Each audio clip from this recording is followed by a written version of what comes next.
खबरों से भरी नई सुबह, देश की राजनीति, आम जन की कहानी, विदेशों की हलचल, कारोबार का गुणा भाग, खेल का मैदान, मनोरंजन और ज्ञान विज्ञान, सेहत की बात और ग्लैमर का तड़का। नया सवेरा। राजनीति की चाल से दुनिया के हाल तक, खेल के मैदान से किसान के खलियान तक, दिन भर की हर छोटी बड़ी खबर को समेटे खबर के हर किरदार को दिखाते हैं हम।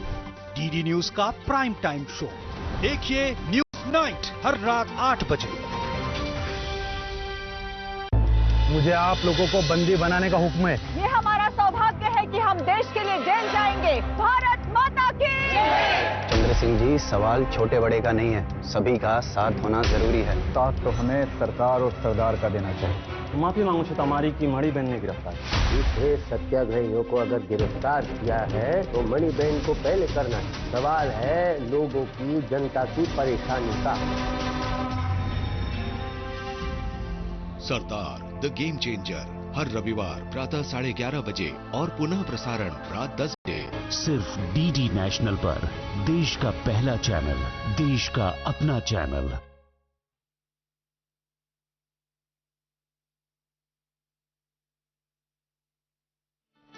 फूल वाला, केटरिंग वाला, बैंड वाला, ये लो भाई। बैंड बजेगी पापा, अगर गड़बड़ हुई तो गए पैसे। अरे नहीं रे, बैंक संभाल लेगा। कैसे? मैंने पॉजिटिव पे सिस्टम पे रजिस्टर किया है। बैंक को चेक्स और बेनिफिशियरीज की जानकारी दे दी है। बैंक चेक करेगा, जांच करेगा, डिटेल्स मैच नहीं तो क्लियरेंस नहीं। अच्छा, लाइए मुझे दीजिए। फोटो वाला, लाइट वाला, मंडप वाला। आरबीआई कहता है जानकार बनिए, सतर्क रहिए। बिल्कुल सही कह रहे।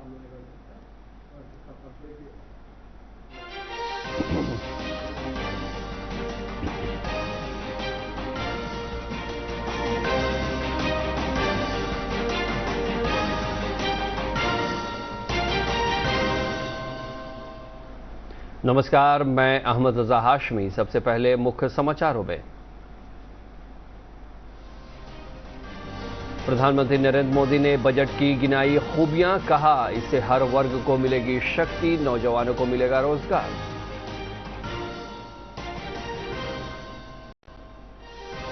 वित्त मंत्री निर्मला सीतारमण ने किया ऐलान, नए टैक्स रेजिम में 3 लाख सैलरी पर नहीं देना होगा कोई टैक्स।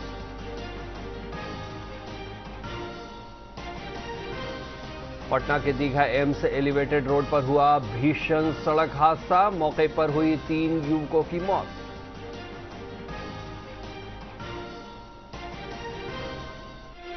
और 24 अगस्त से भारत गौरव ट्रेन की होगी शुरुआत। पहली बार श्रद्धालुओं के शिरडी और ज्योतिर्लिंग यात्रा के लिए ट्रेन चलाने का लिया गया निर्णय। अब समाचार विस्तार से। केंद्रीय वित्त मंत्री निर्मला सीतारमण ने मोदी सरकार के तीसरे कार्यकाल का पहला बजट पेश किया। केंद्रीय बजट में बिहार के विकास पर विशेष ध्यान दिया गया है।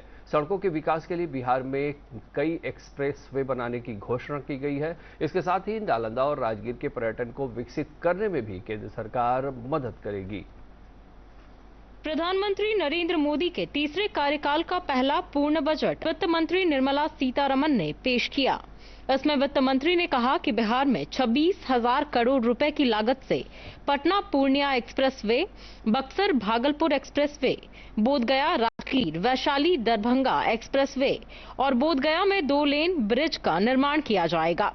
इसके साथ ही वित्त मंत्री ने कहा कि प्रधानमंत्री ग्राम सड़क योजना के तहत 25,000 ग्रामीण इलाकों में ऑल वेदर रोड बनाया जाएगा। We will support development of an industrial node at Gaya. This corridor will catalyze industrial development of the eastern region. The industrial node at Gaya will also be a good model for developing our ancient centers of cultural importance into future centers of modern economy. This model shall showcase Vikas Bhi, Virasat Bhi in a growth trajectory. We will also support development of road connectivity projects, namely 1. Patna-Purnia Expressway, 2. Buxar-Bhagalpur Expressway, 3. Bodh Gaya, Rajgir, Vaishali and Darbhanga spurs, and 4. Additional 2-lane bridge over River Ganga at Buxar at a total cost of 26,000 crore rupees.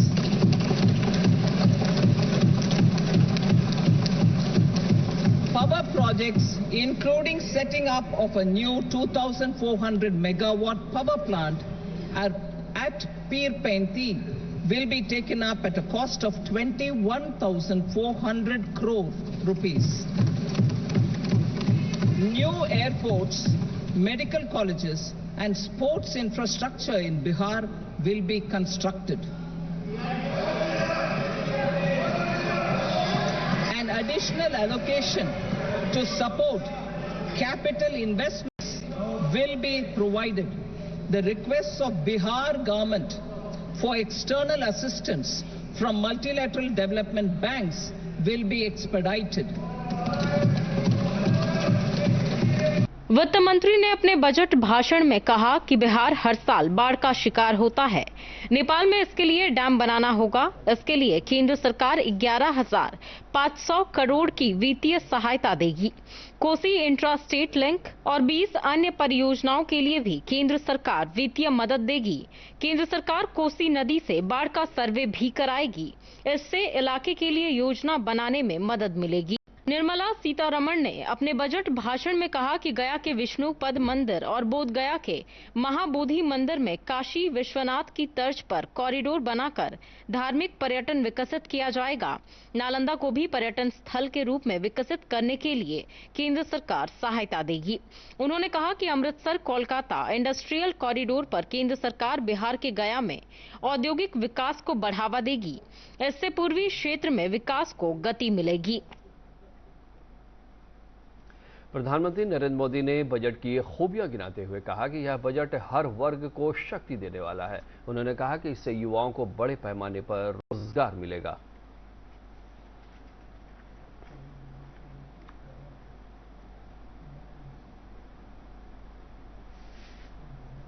ये budget समाज के हर वर्ग को शक्ति देने वाला budget है। ये देश के गांव गरीब किसान को समृद्धि की राह पर ले जाने वाला बजट है। पिछले 10 वर्षों में 25 करोड़ लोग गरीबी से बाहर निकले हैं। ये जो न्यू मिडिल क्लास बना है, यह बजट उनके सशक्तिकरण की निरंतरता का बजट है। इन नौजवानों को अनगिनत नए अवसर देने वाला बजट है। इस बजट से शिक्षा और स्किल को नई स्केल मिलेगी। ये मिडिल क्लास को नई ताकत देने वाला बजट है। ये जनजातीय समाज, दलित, पिछड़ों को सशक्त करने की मजबूत योजनाओं के साथ आया है। इस बजट से महिलाओं की आर्थिक भागीदारी सुनिश्चित करने में मदद मिलेगी।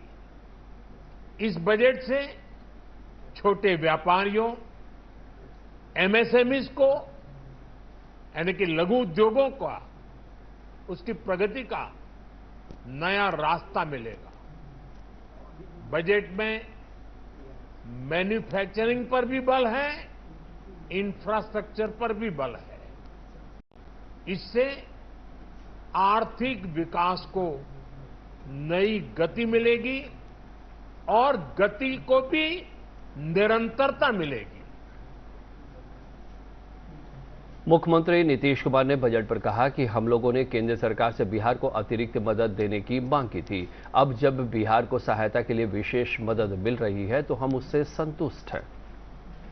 हम लोगों ने शुरू से कह दिया था ये या बिहार को विशेष तौर पर मदद करिए इसके लिए। अब उसी में उन लोगों ने कई चीजों का मदद करने का घोषणा कर दिया है।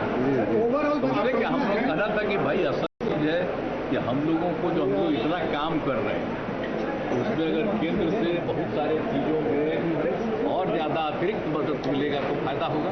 ये तो हो ही रहा है, इसके बिना मतलब का लोग विशेष राज्य का दर्जा कह रहे थे और अगर विशेष राज्य का दर्जा बहुत लोगों का था कि पहले से बंद कर दिया गया है तो उसके चलते एक सहायता के लिए बिहार के विकास के लिए मदद होना चाहिए, मदद होना चाहिए बिहार को, तो वो तो करना शुरू कर दिया। समाचारों का सिलसिला जारी रहेगा लेकिन एक छोटे से अंतराल के बाद।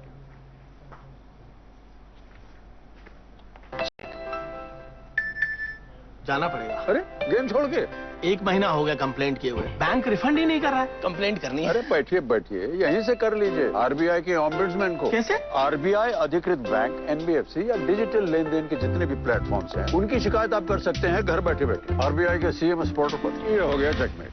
कंप्लेंट करेंगे क्या? आरबीआई कहता है जानकार बनिए, सतर्क रहिए।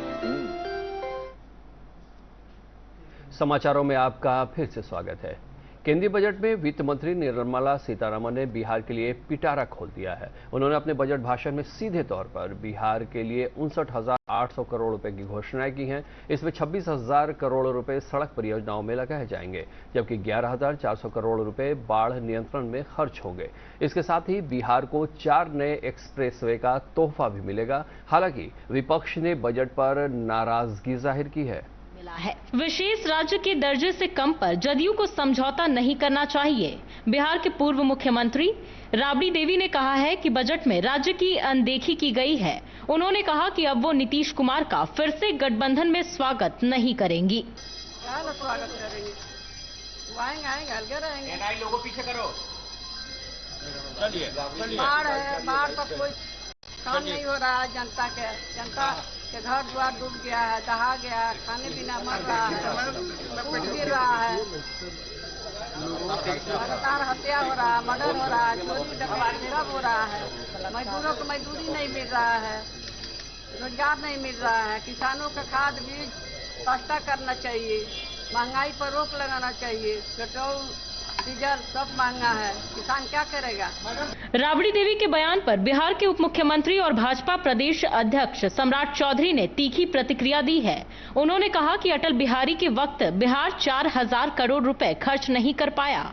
उस वक्त राज्य की सीएम राबड़ी देवी थी। माता तुल्य है। 4,000 करोड़ रुपया आदरणीय स्वर्गीय अटल बिहारी वाजपेयी जी ने दिया था। वो खर्चा भी श्रीमती राबड़ी देवी से नहीं हो पाया। और यूपीए के लोगों से तो पूछना चाहता हूं कि 2012 में कांग्रेस पार्टी ने और जिसको लालू जी समर्थन कर रहे थे उन लोगों ने विशेष राज्य के दर्जा को पूरी तरह समाप्त कर दिया। तो इन लोग किस चीज की मांग कर रहे हैं? बहरहाल केंद्र ने बिहार के लिए भले ही बड़े पैकेज की घोषणा की हो, लेकिन इस पर भी सियासत जारी है। ब्यूरो रिपोर्ट, दूरदर्शन समाचार, पटना। दरभंगा में भाजपा नेताओं द्वारा कार्यकर्ताओं से संवाद कार्यक्रम का आयोजन किया गया। इस मौके पर भाजपा के वरिष्ठ नेता और पूर्व केंद्रीय मंत्री आरसीपी सिंह ने कार्यकर्ताओं को संबोधित किया। उन्होंने कहा कि उत्तर बिहार को बाढ़ से निजात दिलाने को लेकर केंद्र सरकार द्वारा बड़े कदम उठाए गए हैं। उन्होंने विपक्ष पर भी निशाना साधा। हमारे पास संसाधन कम है, बाढ़ की विभीषिका से हम झेलते रहे हैं, बेरोजगारी हमारे यहाँ बहुत है। इसीलिए आज देखिए कि प्रधानमंत्री जी ने विशेष राज्य के दर्जा से भी बहुत बड़ी बात आज कर, आज 70,000 करोड़ से ज्यादा का पैकेज बिहार को अलग से दे दिया साहब। ये इससे ज्यादा तो कोई सोच भी नहीं सकता। तो आज लोग सिर्फ झुनझुना की बात नहीं, प्रधानमंत्री जी ने बजट में घोषणा कर करके जमीन पर अब कैसे बिहार विकसित प्रदेश बने उसके लिए बहुत ही शानदार शुरुआत कर दी। पटना के रूपसपुर थाना क्षेत्र के दीघा एम्स एलिवेटेड रोड पर कल शाम भीषण सड़क हादसा हुआ, जिसमें 3 युवकों की घटनास्थल पर ही मौत हो गई। घटना की जानकारी देते हुए पुलिस ने बताया कि 2 मोटरसाइकिलों की टक्कर हो गई, जिसमें यह घटना घटी।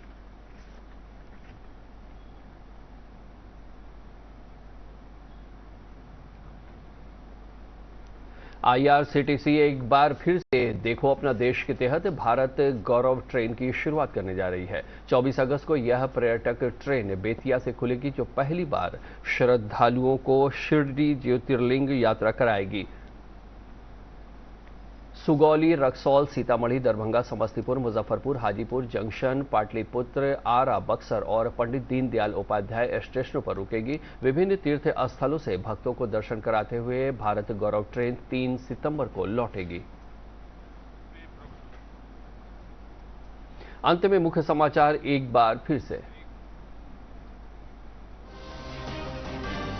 प्रधानमंत्री नरेंद्र मोदी ने बजट की गिनाई खूबियां, कहा इससे हर वर्ग को मिलेगी शक्ति, नौजवानों को मिलेगा रोजगार।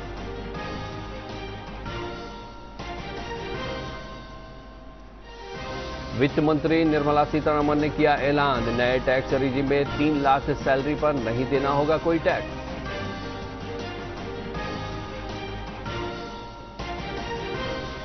पटना के दीघा एम्स एलिवेटेड रोड पर हुआ भीषण सड़क हादसा, मौके पर हुई 3 युवकों की मौत।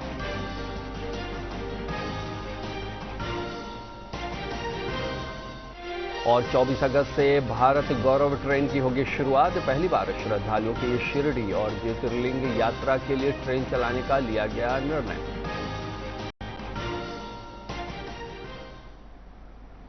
इसके साथ ही प्रादेशिक समाचार का ये बुलेटिन समाप्त हुआ। नमस्कार।